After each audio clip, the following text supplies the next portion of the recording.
What part of your own story did writing that chapter force you to look at honestly? I went through some trauma myself, and I think during that time, I lost myself.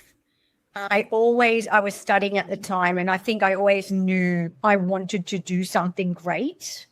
And one thing was to write a book about what I was going through, what I'd been through. But I feel the journey back to me is about how I've come to where I am now to tell the stories I can tell, and Okay. how I'm here as a person to help others, to be that person to understand where they've come from, because I've probably been there myself, with all the journey I've experienced too. In my childhood, experiences with childhood, the domestic home, my relationships out of that, my transitioning from the teenage years into my 20s, all of that transition, all those real pinnacle parts of my womanhood where I doubted myself, where I was scared, where I wasn't sure of what I was doing, where I knew I wanted to be, but how I was going to get there was the other thing.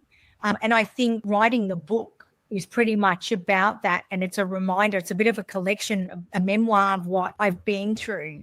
And I'm still growing. The trajectory is still growing myself. So some of that's hard to write. Some of it's not easy to write. And some of it I have to leave. I have to just set aside because Too much pain?